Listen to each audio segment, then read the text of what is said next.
Good afternoon, everyone, and welcome to the RotoWire Euro DFS show. My name is Jack Burkart. You can find me on Twitter at Jack Burkart. I'm joined, as usual, by Ryan Belongia. And oh my God, Ryan, what an absolute cracker of a slate we had today. I think I replied to someone on Twitter, Chattels44. I told him this might have been one of the dumbest soccer DFS slates I've ever participated in, but I think I took some sort of sick pleasure in the tilt I felt the entire time. We started off with no Xherdan Shaqiri, and then Switzerland kind of dunking on Hungary. Michel Abisher just getting 20 points near the Stoneman price, people playing him early. And then we move on to Spain, just absolute windmill dunking on Croatia in a game where we felt like maybe it would be a little bit even. Nico Williams, as you can see on my screen, scores 2.1 points. Just absolutely brutal on that end. And then, of course, we finish off with Albania, I believe, scoring a goal in the first minute. So chalk goalkeeper Donnarumma concedes near immediately to a set piece taker, 4,500 Raimani. Ryan calling him bad play. Shout out to me for putting people on bad plays in the Discord. And then, so that clean sheet bust. Ryan, it's a reminder that it's not always going to be like this. A lot of like 2 percentile outcomes today. But man, international soccer, sometimes we say it's low variance, but when it's high variance, it's extremely high variance. Really frustrating day. I somehow break even. It just somehow, right? It's a miracle. It felt like a complete disaster most of the time. And Ryan, I feel bad complaining because I know you won today, but you had some just absolutely sick sweats. We're going to talk probably for the first 5-10 minutes about the slate today, and then we'll move on to the next one. So you can skip ahead later if you don't want to break it down. But I think we can learn a lot from breaking it down. Ryan, the floor is yours. Yeah. No, I don't really want to complain too much. I had a good day. It was frustrating. I mean, I almost won like all of the slates, including the main at the end for 50K. It was nice to see a subscriber win at least, but I hadn't had. This was a crazy day. I had a lot more money than usual invested. Like you said, like in a sick way, the tilt like kind of missed it a little. I haven't had a day feel like this in a while, and it was a crazy day. Because I didn't play any Abby Share or however you say his name. I saw you post that he was a little bit trappy. That's what I thought too, and I think maybe we can get into that a little later. I don't know. I think he was a fine play. Looking back on it, he was a fine play for 3,200. Just Switzerland dominated that game. And he got in attacking spots. So like, that's perfectly fine. We played all those 4K mids who were the same, but anyways, yeah, I thought it was dead. So it was nice, not to be dead and still have a good day. But yeah, just a wild slate. Honestly, I don't even know where to start. Well, I think maybe one thing we can start is talk about this Abishare punt. He was about 25% in cash games. I was not handling it like a mature adult that I'm supposed to be. So, I'm DMing Shu Premakai. We're just talking like we thought he was a terrible play just at the start. But Ryan, I think maybe in hindsight, it is reasonable. We were talking about punt plays like Nico Barea, where news was saying that Nico Barea was more likely to start. So we felt pretty good about that. Fabian Ruiz, who you played in the high stakes, his lineup is up there. He looked acceptable. Compared to everyone who we were thinking about playing, there was really nothing wrong with spending 3,200 on Michel Abisher. Opta had him as an attacking midfielder. He think played more as a wingback, Ryan. I wasn't able to watch the game because it wasn't on Fox for some godforsaken reason. Add that to my tilt list. I just thought I wanted more flexibility later. I know some people want to get their roster spots in on staggered slates. I prefer the flexibility. And sometimes you just suffer max pain with a kind of defensive midfielder getting a goal and assist. Ryan, it felt really fluky, but from a construction standpoint, you played him instead of Barea or something like that. I guess I get it. I just preferred to wait for different spots. Yeah, me too. Yeah, what did you think about the punt? You didn't play him, but no, I thought it was fine. And after watching the game, I thought it was more fine. But yeah, before the game, obviously I didn't play him because I thought the other guys were better players. I thought he was a big sub risk. The slate kind of turned on its head right when lineups came out with no Shaqiri. No Shaqiri. I mean, I had for the first time, and I can't even remember how long, I had built all my lineups. Like I was ready to chase overlay and put a bunch more lineups in. So I actually built out 25 lineups. I figured I knew enough for the lineups. I figured Shaqiri would start for sure. So then I had to like sort of start over, and I didn't really need to go all the way down to Abishir. I don't know, like he was fine, but yeah, I like the other guys better. I didn't feel like I needed the salary, and I didn't feel like there was going to be like a floor. Like he's not going to be crossing as a wing back, and of course he gets a goal and assist. It's one thing about these slates, Ryan, is it teaches me the value of a goal and assist. One thing I was talking to you about this. I was considering. I played 2 Spain forwards in my cash team. I had Yamal and Williams, but I was wondering if I should play. I was thinking about playing Morata over Yamal, and that would let me play Gio Di Lorenzo at utility. I ultimately decided to play Yamal because I was pretty certain that Barea was going to play.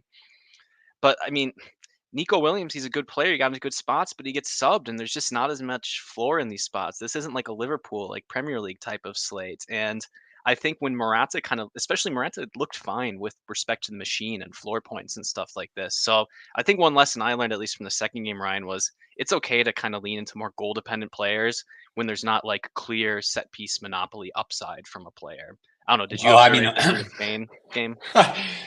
Jack, I couldn't agree with you more. I mean, I don't know how many lineups. I told you guys I played Morata in every single one. I jammed Morata 100%. I didn't play any Nico Williams. I've seen Spain enough to know that, part of it was I knew that Nico was going to be chalky. I didn't really want like 65 minutes of not a high floor. And I didn't even think like that high of goal upside. Like, give me Morata and Pens. I thought Morata was, had a chance to play 90 minutes. He ended up getting injured, but I don't know. It was just the stand I took. I don't want to draw a conclusion from run good one game and like think it was the right move, but It conceptually makes sense, Ryan. Like when the machine had all these guys within like 3 points of each other, and who's the player who's able to separate a little more? Who bails you out? Like Morata on a bad game, he's going to get like 3 shots, get a 5 point floor.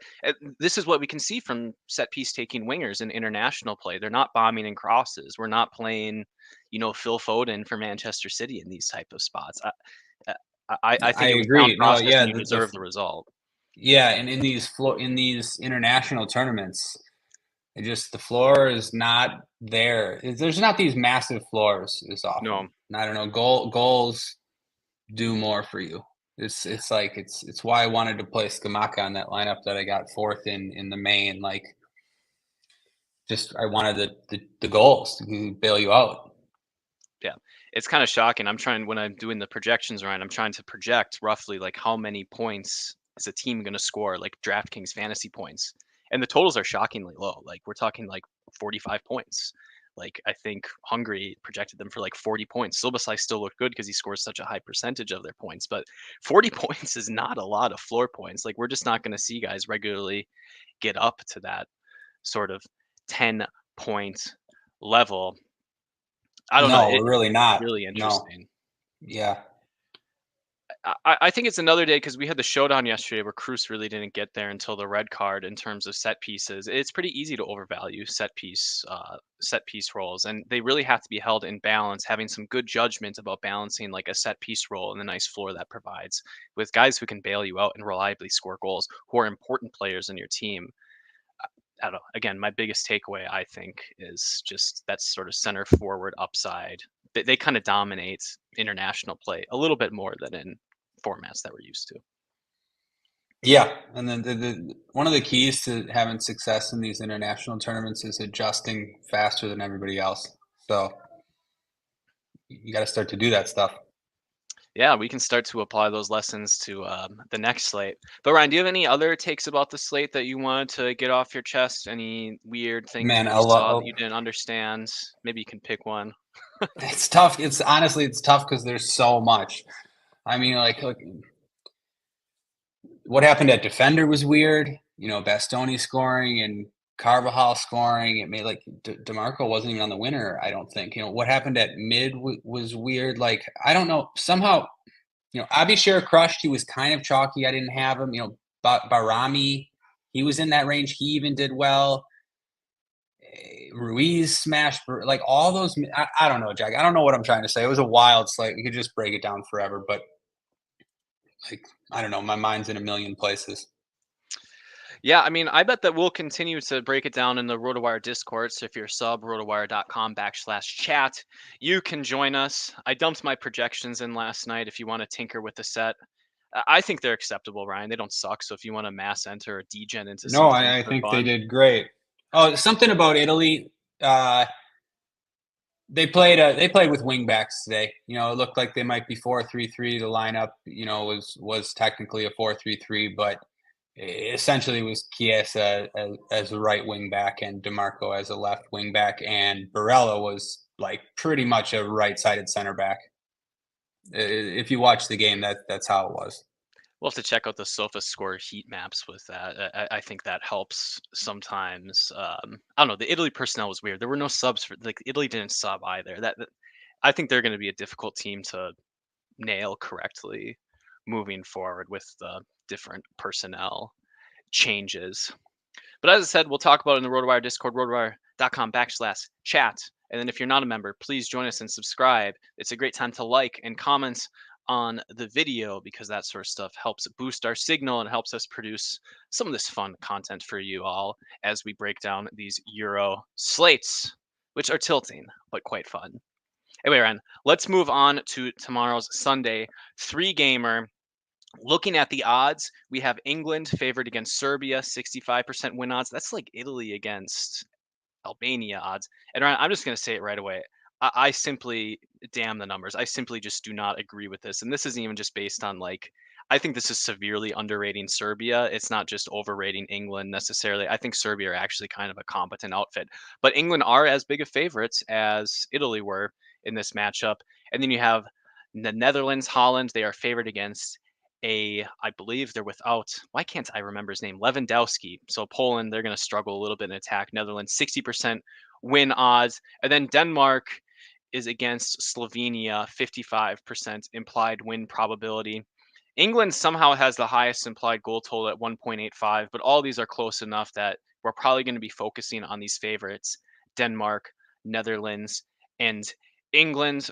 Ryan, some trends I noticed when I was doing research for the Euros overall. England's not that really fertile fantasy ground. They have some great players, but they're all going to be very expensive. It has me tempted to look at maybe Netherlands, Denmark pieces. I'm even fine chipping at some spots on these underdogs because we are going to need to find salary. Ryan, I'm curious what you thought about these odds in the slate when you first opened it up. I feel pretty similar to you. You can kind of say all three matchups are very similar, right? They all have the same, like for goals allowed, like 0.83. I mean, they're all like identical. As far as I'm concerned, the totals are basically identical. It's not gonna shock you. Any of these teams could be the one to score 3 goals, and they could all bust too. But I had the same thoughts you had, like with regards to England. The players are expensive on this slate, and it's a good spot for Netherlands, who should dominate that game. It's a good spot for Denmark too, and you got cheaper prices on that side. Specifically about England, yeah, I think the Serbia squad, they look good on paper. They have a lot of players we're familiar with. England have been underwhelming. It's a big story. They lost to Iceland. They were disappointing. They sort of disappointed in the last tournament. People talk about Southgate all the time, how he's holding them back. It's probably true. But I do still agree with the odds. I think they're going to be so hard to score against. I don't see Serbia creating too many chances, but could still score. I mean, I think it'll be like, did you say the odds were the same as the Italy Albania game? Yeah, Italy were about 60% favorites, 64% favorite. Well, I think the odds actually moved a little bit. It might have been closer to 70% closer to lock, but I mean 65, 70% for DFS, that doesn't, I'm Yeah, not betting these games, Ryan. I'm not looking for a 2% edge in money line markets. yeah. I'm not sure it's going to look quite like that, but I do think Serbia are going to struggle to create, as are any of these lesser teams. I mean, the England squad is just so good. The midfield and just how they control the game. Um, yeah, I don't know. It's kind of just rambling. Yeah, I think it's good to go over all these games, and we're talking about England Serbia. So that's the 3 p.m. kickoff. That's the one that's going to go last, we're expecting England to play something like a 4-2-3-1. A lot of familiar. I mean, this forward line is stacked. Harry Kane, Bukayo Saka, Jude Bellingham, Phil Foden. Just an embarrassment of riches. Might be the most talented attack in the entire tournament. And then you could have Declan Rice as a defensive midfielder. TAA has finally found his way into the squad. Southgate finally figured out that you should just play your best players and figure out how to make it work more as a midfielder. And then England has had some trouble with center backs, so they're going to have to go with Stones and Gahey, but I don't know. I think they're still a competent outfit. As far as set pieces go, Ryan, I think Foden is going to play a role, and I think TAA is going to play a role. Maybe Declan takes some corners. England are a team that constantly change. I just wouldn't assume that Trippier has a role. That's something that we often take from Premier League DFS. He's playing on the wrong side too, so it doesn't seem like a good DFS play on paper. And then you go to a Serbia side, which is going to play something resembling a 3-4-3. A lot of names we're familiar with. Set pieces, a lot coming from Dusan Tadic, who must be like 48 at this point. He was old when I started watching soccer like 6 years ago, and he was playing for Southampton, I think, if that's correct. But he's an interesting option. Two talented forwards in Mitrovic and Vlahovic. Mitrovic, I think, is on the penalty role. Kostic might chip in a couple corners here and there, but he'll probably be subbed early. I don't know, Ryan, how do you fancy this game? Any DFS takeaways, yada, yada, that I didn't mention? No, not really. I think it's going to be Trent splitting with Foden. And I don't think Serbia are going to create too many chances, have too much possession. I'm not sure that England necessarily will either, though. I mean, I don't. They seem to disappoint, or I remember the last tournament, sort of the same stuff happened. We were underwhelmed with England. They just don't seem to, like, they'd rather win a game 1-0 and not risk conceding than, They're certainly not crossing the ball to Harry Kane a lot, and they're certainly not, ripping shots from distance too often either. Now, they have the players where it wouldn't surprise me if they did score 5, especially just with the narratives going around, especially after what happened. They could come out fired up with a little bit of a chip. I mean, you mentioned there's 6 attacking players. I mean, it really doesn't get much better than that. It's an all-star team. It is like Declan, Foden, Bellingham, and Saka. Those are all players worth over $100 million. Like 4 of the best 15 players in the world, maybe. It's actually insane. That's why I think it's going to be. And then Kyle Walker, probably the best right back in the world, at least from a defensive standpoint. Big questions for the center backs, though, for England. Big questions there. And Serbia have some height. I know you mentioned that to me. Next-gen stat. I've seen some people sort of lamenting the fact that England don't have Harry Maguire in there, which is funny, but it's probably true in this spot. Although, Gahey's a pretty good player. Stones, obviously, too. I don't know how healthy he is. But, yeah, I think Serbia's route is probably from a set piece or probably a header or probably something like that. But, yeah, just from like a macro point of view, if all 3 of these spots are similar, we can kind of let price decide some things. Yeah, and I don't necessarily think they'll be similar from DFS. This game has kind of boring written all over it. We'll see how that take ages. Check in 24 hours later. Ryan, let's go to the 9 a.m. game. So the first game of the slate is going to be a Robin Lewandowski-less Poland facing off against a decent Netherlands side. It looks like Xavi Simons. I think there were some questions about his fitness, but he's going to start along with Cody Gakpo and Memphis Depay. Nice, strong attack. I know some midfielders for the Netherlands got hurt, so it looks like we're going to see Joey Veerman on some corners. Maybe Gakpo chips in a little bit. I've seen that he takes some. I'm pretty sure that Veerman is going to play a role there. Netherlands playing their contractually obligated 4-3-3 that I think their country would riot if they ever strayed away from. And then Poland are going to play something resembling a 3-4-3. Poland players are pretty cheap, Ryan, but Piotr Zielinski doesn't take many set pieces. He's not quite like his Napoli self, although he's cheap enough it doesn't matter. I think you might see Sebastian Szymanski take some set pieces. You might even see Frankowski take a couple set pieces. I had something written down on my sheet, but yeah, Szymanski appeared to sub on and take some corners in some recent friendlies and competitive matches. I think the Netherlands are going to dominate this game. Poland are kind of a boring team as it is, Ryan, from when I played some qualifier slates earlier in the year, and even with Lewandowski, they can kind of be a slow team. So how do you see this one going? Yeah, I agree. Not excited at all about Poland. They just consistently underwhelm. I think they're really going to struggle in this spot without Lewandowski. Netherlands side, I think Veerman's going to be on most of the sets. And then, yeah, maybe Gakpo chips in, but maybe Simons chips in. Obviously, Depay's taken in the past, but I think Veerman will probably take most. I remember Netherlands playing wing backs plenty of times. Is there something with this 4-3-3? Is it something I'm missing? I remember Netherlands with wing backs pretty often. That's me riffing a little bit. I know that they have the Johan Cruyff and 4-3-3 seems like their staple. But when Yeah, they play Frimpong and stuff, I think that's Dumfries I remember as a yeah. wing back, and even sometimes way back they use Daily Blind. Who's that other guy? Hartman as a anyway. I remember Doesn't matter. arguing with you about Hartman in one of these stupid October friendly slate. Like you're telling me Hartman was a lock or something.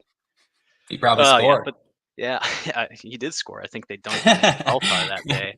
But yeah, I guess they do play the 3-4-3, so I guess it's not contractually obligated, or maybe they breached their contract. I I overall agree though.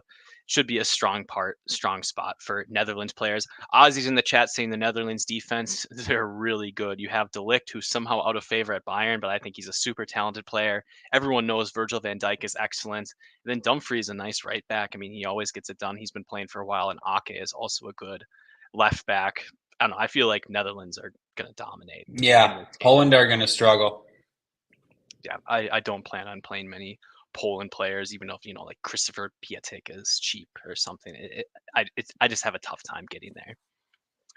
And then I'm looking at the noon game. We're going to have Slovenia, sort of underdogs. A lot of names that you probably don't recognize. I mean, I don't see a lot of these players in the European top 5 leagues. I don't see them a lot in interleague when I dabble in those streets. Ryan, of course, you can correct me if I'm wrong. But it looks like a strong spot for Denmark. Christian Eriksen is one of the most active players in fantasy for international play. He takes virtually every single set piece for Denmark. Got Rasmus Højlund at 7,300. That's going to be really interesting for tournaments. And the wingbacks are often quite productive for fantasy. Mela is a bit expensive, but Christensen was really productive in his limited minutes in qualifiers, and he's someone I've tried to replicate some decent performances in DFS in the past, and is also affordable. It feels like a really strong spot for Denmark, Ryan. I think for Slovenia, if you're going to hunt for set pieces, Charon takes some, but he's kind of a boring central midfielder. We love losing money on Ben Sesko, Ryan. I think we've complained many times in this chat. You have options like Sporar, who are cheap. Do you see any value in these cheap Slovenian players, or are you kind of just going to lean into Denmark? I mean, I'll play some of both sides. I think Slovenia is probably the underdog I'm most, willing to play. Yeah, that's Adam Sarin, or however you say his name. He takes most of their corners from what it looks like. Yeah, it is pretty boring, but still don't mind it for what 4,500 could assist from there. And also, I don't know that we're gonna get a bunch of 4K guys smashing like we did on today's slate. And Sesko, I definitely have interest in Sesko. I mean, he's gonna be the most valuable. I would say I don't want to say the best player on the field, but certainly the most valuable. There's some reports that Arsenal were about to sign him, but I think he just re-upped with Leipzig. I really wanted him at Arsenal. I mean, he had such a good season. He's still so young and getting so much better. And I don't know if Slovenia are going to come up with something. I think it's going to be from him. Also, if I'm going to play an underdog, I'd rather it be like the center forward. So even back to the Poland side, could play some Piątek or however you say his name. I mean, he's only 5,100. Kind of would rather play him than one of Poland's set piece takers in tournaments at least.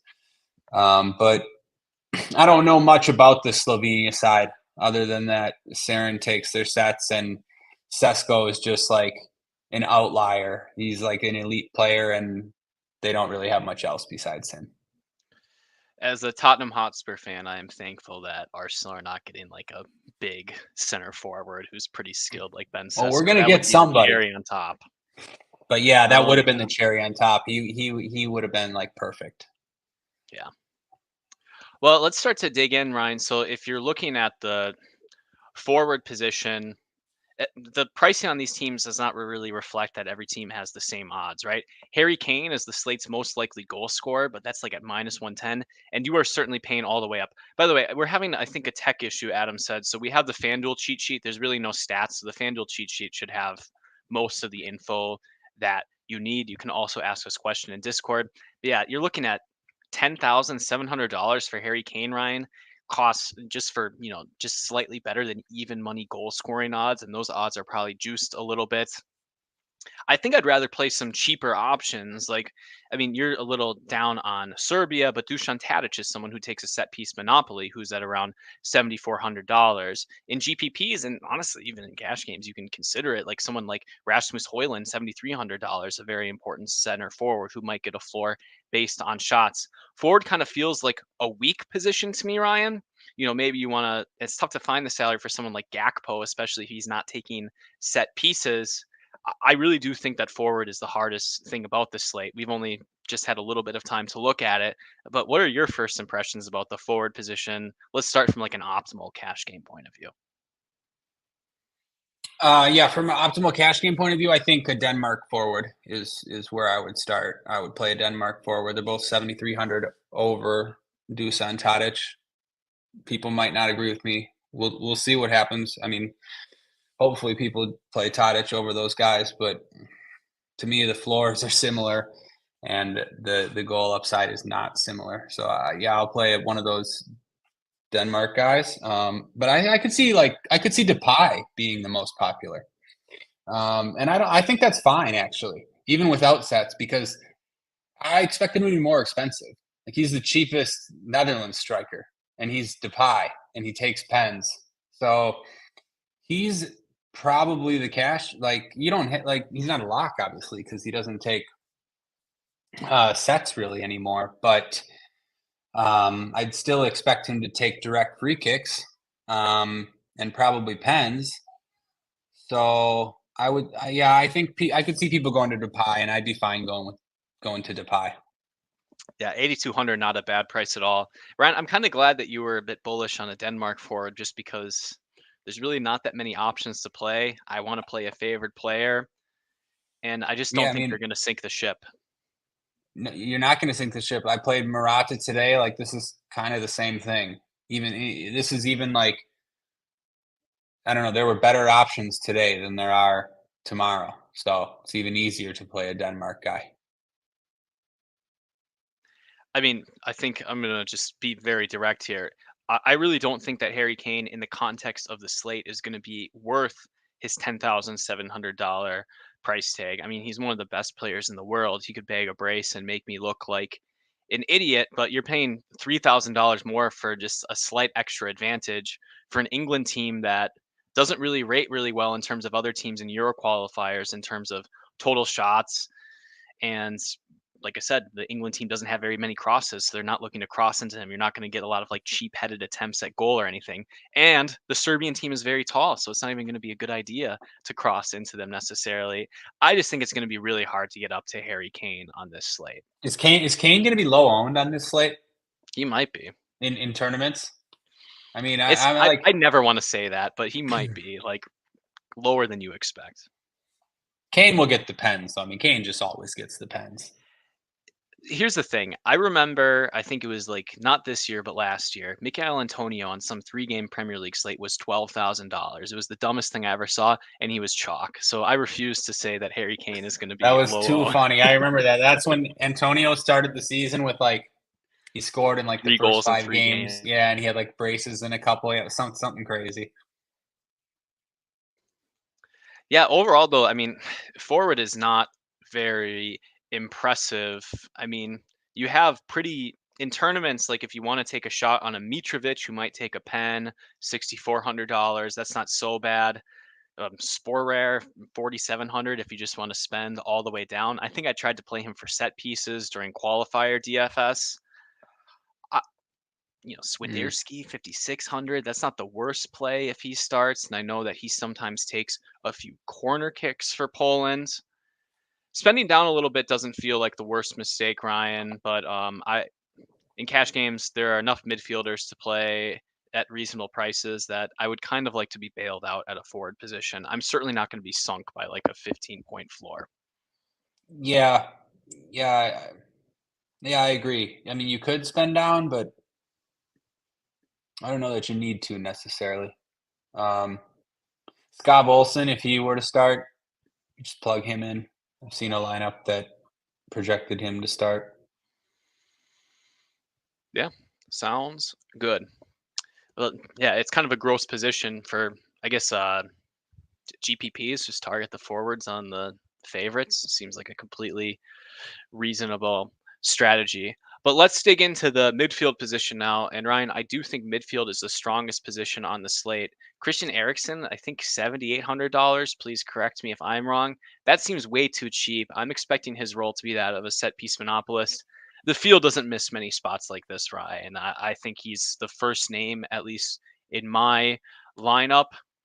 And then you're looking at other players who look pretty strong. Like Phil Foden is a little bit expensive, but I don't necessarily mind Phil Foden for $9,100. Seems like a decent play. Someone splitting corners, and England at least should control the game. I think his minutes should be strong. You have cheap options on Poland. I mean, we were kind of disrespecting them, but Zelinski's 5,400, and I think it only gets a little bit cheaper from there. Joey Veerman at 7,700. You can play Charon for 4,500.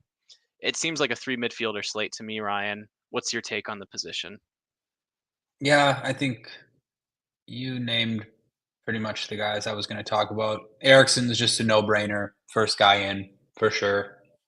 After that, probably got to decide between Veerman and Foden. I mean, there's a $1,400 difference. Veerman's probably going to take more sets. Obviously, Foden has more upside. He's just been in incredible form. Guy's just too good. He is Veerman's very unlikely to score a goal, and Foden could score a hat trick, obviously. And then, yeah, plenty of cheap guys to choose from. I don't, mind playing up someone from Poland. Netherlands aren't world beaters. They're good prices on a couple of those Poland guys. Zelinski's okay. Zaluski's okay. Szymanski, I guess. But I don't know. I wouldn't prioritize any. That's Adam Sarin. I think he's probably more of a cash play just because he's cheaper.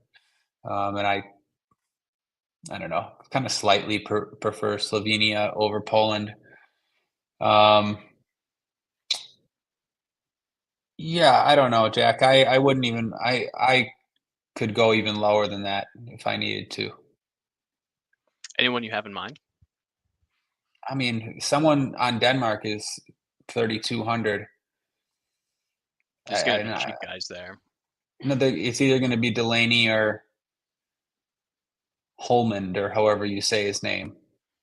Guy had a good season for Sporting. I would play them if I needed to. I mean, it sounds reasonable. It's going to be one of the better game environments overall, and we're going to need a punt. It's another slate, Ryan, where I just don't really think that there's a lot of fantastic punts. Of course, every punt midfielder got there today, but we're not going to see, Abisher, Ruiz, and Barea all score a goal simultaneously. Yeah, this one is worse than today's for sure because you have mostly underdogs, whereas today's we were playing guys on Spain and Italy, and even Switzerland were favorites. These are all underdogs for the most part, except for those cheap Denmark guys I mentioned. Yeah, definitely. How do you see your strategy changing for tournaments? Are there some maybe like tournament only names that maybe sound appealing? I don't think Jude Bellingham is particularly overpriced, for example. He's someone who we've raved about on this podcast. Hasn't been a player who's really shown his skill at least in the Euro qualifying. I think he did score a goal in the World Cup, so I don't know. I'm not going to poo-poo on Jude Bellingham, but it's kind of a crowded team. I mean, Bukayo Saka had the second most goals in qualifying. He's midfield only eligible. He's a guy you can get to. I just have a tough time seeing myself prioritizing England, and I can play maybe a couple set piece monopolists. I see myself more mixing up the forward position than getting off the board at midfield. But are there any tournament options in midfield that you think are interesting? Yeah, I think you broke it down well. I think Saka is just like a leverage play. He should be like super low owned on this slate, right? Obviously lower than Foden, Eriksson, Veerman, bunch of other guys. He's just so expensive and not taking sets. So I think that's fine, not from an optimal point of view, but for leverage. And then yeah, Bellingham's fine too, but not like going out of my way to do it. You force it because you're trying to get a low on brace or something. Yeah, it's just tough. I'm just scanning through all these midfielders, and like you said, there's a bunch of underdogs, maybe some guys who take set pieces, and then all the favorites. You're kind of paying for them. So maybe that's the spot where you target the floor. Yeah, I don't think anybody's going to click Hoiberg. There's one. He's been scoring goals recently for Denmark. He's sort of like the Rodri type play based The on where he's Rodri. priced and what his role is. He's Denmark's Rodri. That is a real like a Tottenham Hotspur pure truther type of take. I mean, I mean, Hoisberg is a he's player got who some plays well for country. he's got some skills actually. Way back when he used to play for Barcelona and was very highly thought of before he came to the Premier League. I think I've he's an always underrated I've player. always kind of liked him. Yeah, yeah, me too. I mean, obviously he's older now, but a few years ago he used to be pretty good. I know it for Tottenham, like people are like, "Oh, Højbjerg doesn't really fit the system," but even despite that, he still found his way into some starts. And I think it's just based purely on talent. I don't know. This isn't really a fantasy take, but he's a player who seems like he has a lot of heart too. He always looks like angry out Definitely. there, Yeah, and I like that. I like that in a player. If I need a tiebreaker, I'll play the guy who has a little bit more heart. agreed. Well, let's take a look at defender. As I said, like a player like Trippier, I don't even remember his price. He's playing on the wrong side. So again, you don't want to fall into that trap. This is not your Newcastle United Kieran Trippier, but it's not too terribly strong a position. Like in today's slate, we knew that we were going to play Fetty DeMarco, and then you could change things up a little bit. Maybe you play a punt like a Shar or a Mitai, or maybe you play Gio Di Lorenzo.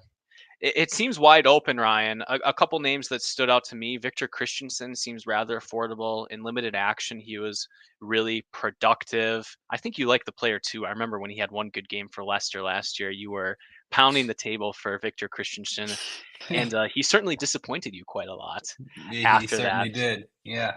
Maybe we can Well, play a tall Serbian center back if you want to try to find a goal there. Carcinich is someone who I've played before in showdowns. He's kind of an okay player at 3,800, reasonably attacking right back. I don't know, Ryan. I'm riffing a lot here, and no one really stands out. I think I'll probably play a Christensen. That's my first impression. And then this might just be the spot where we save salary and hope to get a little bit lucky with tackles won and interceptions. yeah, I think you broke it down pretty much how I would have. Christensen probably the first guy in. Not so sure it was his fault when Leicester got relegated. That they ended up getting relegated that season. They were pretty bad, but yeah, he's been good for Denmark recently, and he's cheap. So I think you just play him. Trent is the next one. They priced him up to 8K. So I at least forgot about Trent. Yeah, 8K. there That you should have go. been the leading item. Are we So gonna that's pay? actually Thank like you, thank you. Like, are we gonna pay 8K for a defensive midfielder on a Gareth Southgate team, TAA for splitting corners? it's good that they did that. It's good that they did that because he's clearly the best defender on the slate. Obviously, now that he wasn't always taking sets for England, but he is now. Like he's at least splitting them, and he's kind of been running the show the last couple of games when they play him in that midfield role. So I think he's a good play, but obviously he's expensive. So you're gonna have to sacrifice something if you play him. It's probably the decision of the slate. And that's probably why I mentioned those $3,200 Denmark midfielders. Yeah, those are sort of tools that enable that type of play. I don't know, like players that costed around 8,000 today.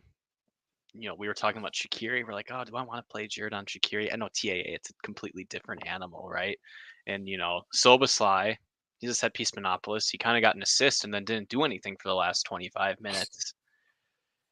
I want to know, like, even for Liverpool, if it's a decent spot and TAA costs 8,000, I get a little bit queasy playing him. Yeah. It's tough to see myself getting there. I'll have to think about it more, but Yeah, I'm leaning slightly against it. Yeah, I think that's fine. I mean, there's stuff to spend up for at midfield. So like if you play TAA, you're gonna have to sacrifice. I mean, you're definitely not playing. You're not spending up for another England player. Like you're not playing Foden or, I mean, yeah, sure you could, but you're not playing Veerman or So you got to make a decision. The rest of the position, I think the cheapest center backs are the best plays. I think so. That would be De Ligt, 3,100. He can score goals from corners too, and then Christensen, the other Christensen, 3,100. Just the cheapest center backs on Netherlands and Denmark, clean sheet upside. I don't know. Christensen with a C versus Christensen with a K. Seen Christensen with a C score some goals. Seen him score a goal or two for Denmark. I mean, De Ligt too. He's like, it's just a favorite center back. Like, there's not much else that you're not going to play Trippier.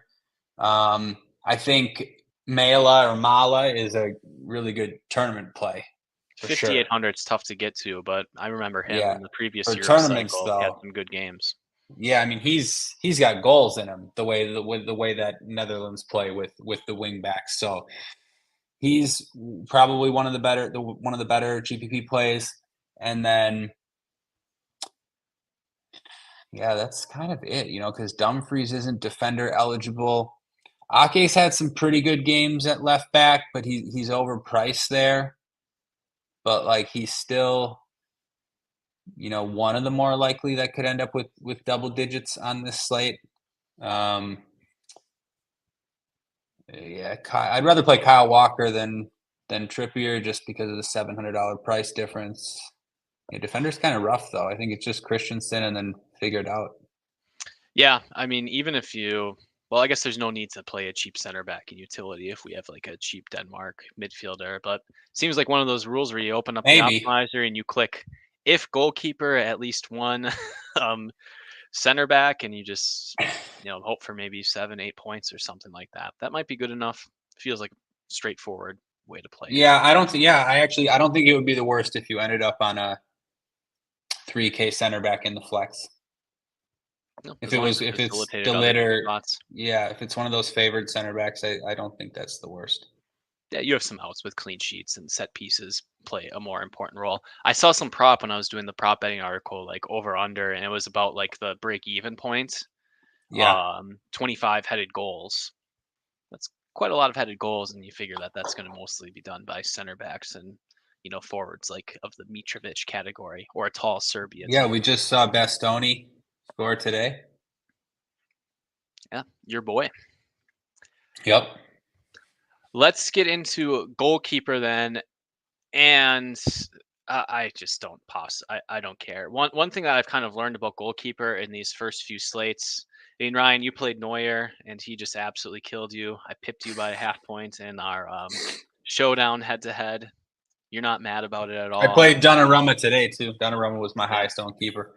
I think one fragile thing about expensive goalkeepers is that there's just not a lot of shots on targets by underdogs. And it feels, I don't know, this is always what happens with, say, Ederson, right? We play Neverson, he gets stained, and then he ends up on 3 or 5 points.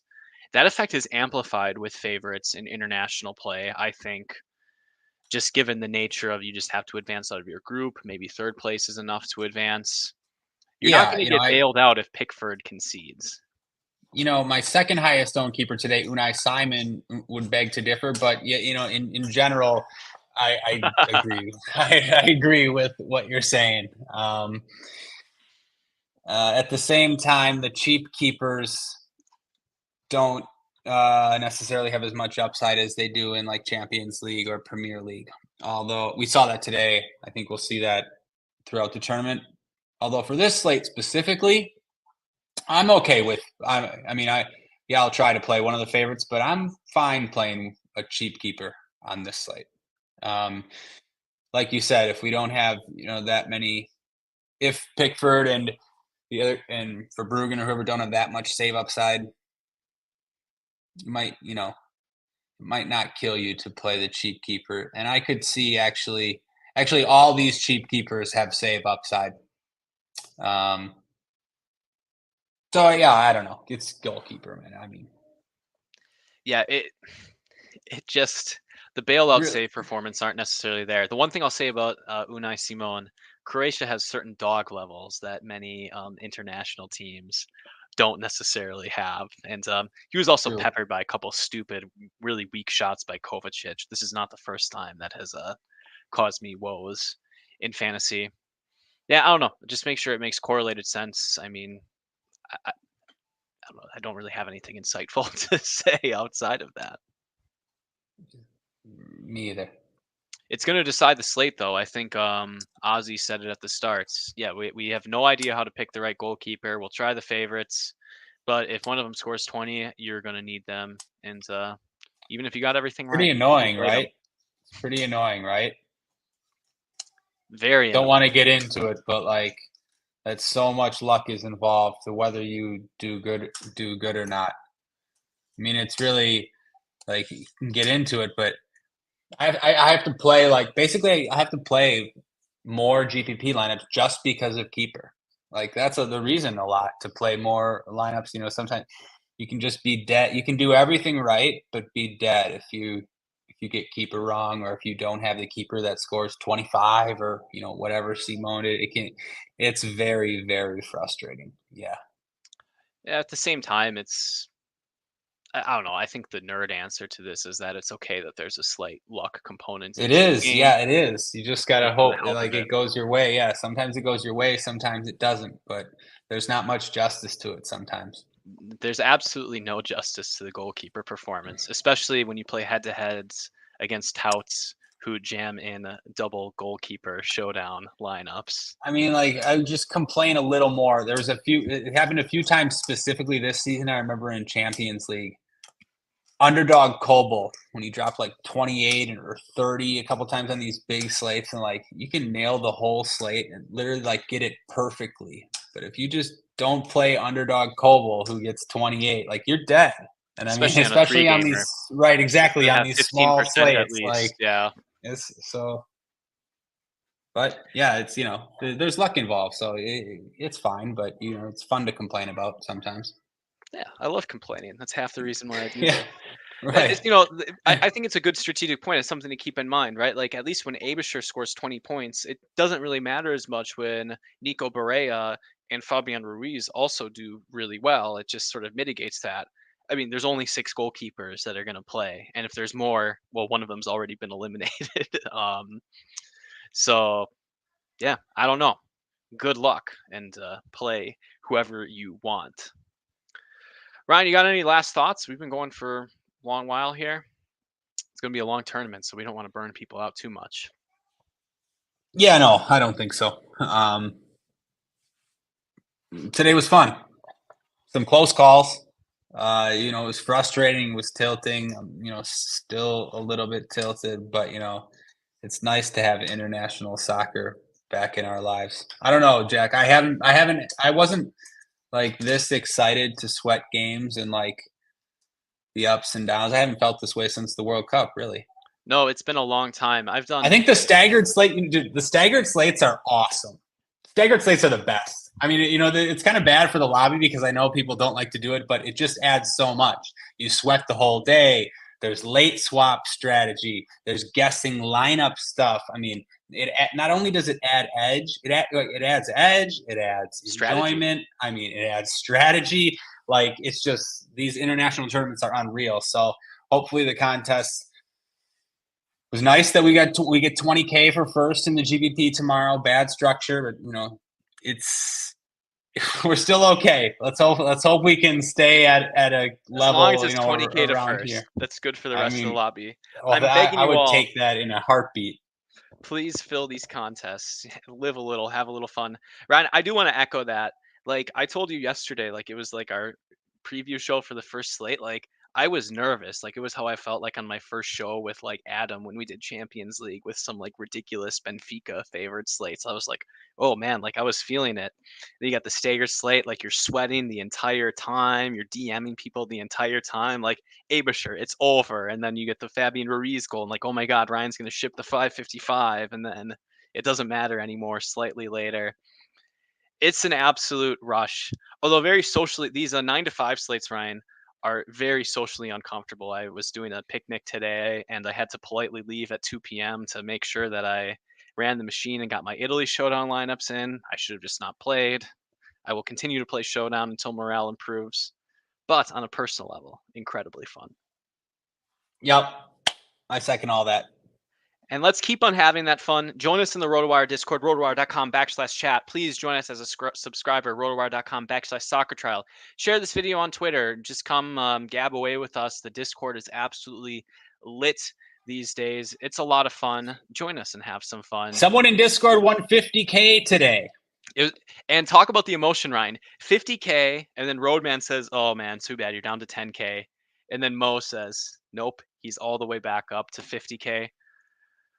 You know, Ryan, I may have lost, but at least I didn't lose 2 years off my life and burn through like 10 years of heart tissue sweating 40K swing like that. Yep. All right, everyone. Thank you for joining us. We will be back tomorrow at this time. We're loving this grind. And yeah, good luck, everyone. Thanks, Jack. Good luck, everybody.